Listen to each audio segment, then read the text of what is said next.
আপনারা হয়তো ভুলে গেছেন সিবিআই যখন তাকে রিমান্ডে নিয়েছিল, আসানসোল কোর্টে নিয়ে গেছিল, জেলে রেখেছিল, তখন এই পুলিশই একটা ফলস কেস দিয়ে তাকে সিবিআইয়ের হাত থেকে ছিনিয়ে নিয়ে এসেছিল, বোলপুরে রেখেছিল কোর্টে।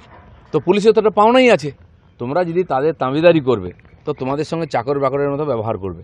পশ্চিমবঙ্গ পুলিশের দুর্ভাগ্য বলা যায়, আমাদেরও দুর্ভাগ্য যে পুলিশ সমাজের মেরুদণ্ড, তারই মেরুদণ্ড নাই, তাই বারবার এরকম ঘটনা ঘটছে। আর দুষ্কৃতকারীরা দাপিয়ে বেড়াচ্ছে কোনো না কোনো নেতার আশীর্বাদে, কখনও তার বিরুদ্ধে পুলিশ ব্যবস্থা নেওয়ার হিম্মত করে না। সিকিমে ধসের ফলে 3 জনের দেহ উদ্ধার, এখনো 6 জনকে খুঁজে পাওয়া যাচ্ছে না। সিকিমের মতো দুর্গম জায়গা, আপনারা দেখেছেন সেখানে যে এয়ারপোর্ট আছে সেখানে ফ্লাইট নামতে পারে না, প্রাকৃতিক কারণে। মাননীয় প্রধানমন্ত্রীর বিমানও ওখানে যেতে পারে না, ওনার প্রোগ্রাম ক্যান্সেল হয়েছে।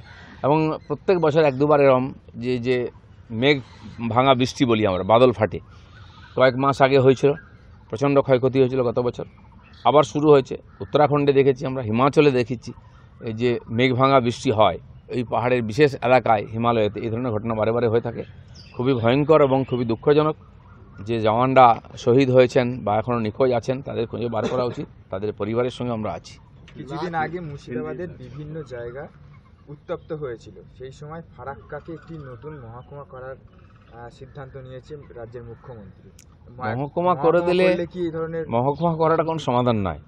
উনি এই ধরনের বারে বারে নাটক করেন। দার্জিলিংয়ে সমস্যা হলো, উনি কালিম্পং জেলা ঘোষণা করে দিলেন একটা বিধানসভাকে, কী পরিবেশ লাভ কী হলো? তো পশ্চিমবাংলা আইন শৃঙ্খলাই নেই, আপনি জেলা করুন আর মহকুমা করুন। পুলিশ প্রশাসন নেই, পুলিশ নেই, আর পুলিশে কী দুরবস্থা সেটা কেষ্ট দেখিয়ে দিয়েছেন।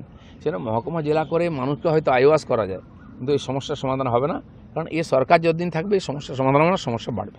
না জানিয়ে বিশ্ব ব্যাংকের সঙ্গে চুক্তি, মুখ্যমন্ত্রী রোষের মুখে পরিবহন মন্ত্রী। আমি তো বললাম যে সরকার চলছে না, সরকার চলছে।